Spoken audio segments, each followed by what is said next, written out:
Halo semuanya, perkenalkan nama saya Dimas Farel.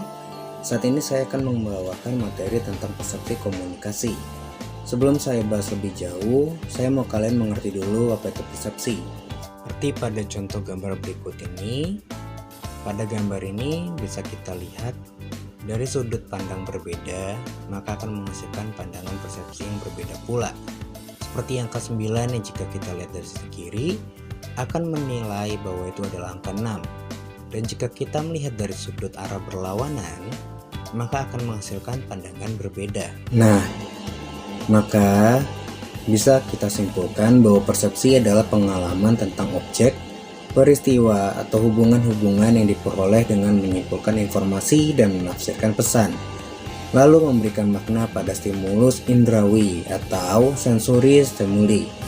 Di dalam komunikasi, persepsi juga bisa diartikan sebagai tahapan tiap individu atau kelompok dalam mengenali serta memahami lingkungannya. Lewat bantuan panca indera, persepsi juga membantu individu dalam menentukan makna, kata, serta isi pesan yang dikomunikasikan. Oleh karena itu, sangat penting bagi komunikan untuk mengkonfirmasi kesamaan pesan dalam interpretasinya kepada komunikator. Lalu persepsi sendiri memiliki peran yang sangat penting dalam keberhasilan komunikasi.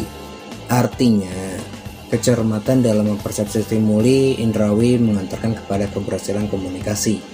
Sebaliknya, kegagalan dalam mempersepsi stimuli menyebabkan miskomunikasi.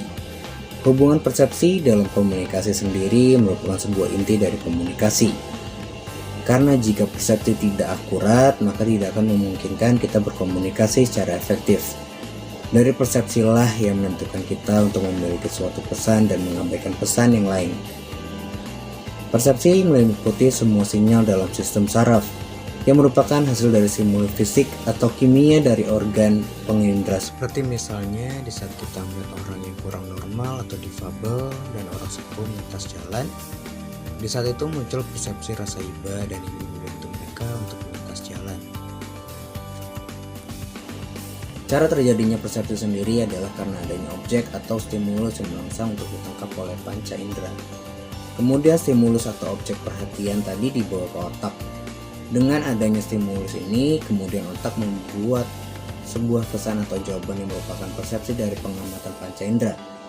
Persepsi sendiri bisa menjadi hambatan apabila perbedaan persepsi yang dimiliki oleh individu satu dengan individu lainnya mengenai sesuatu.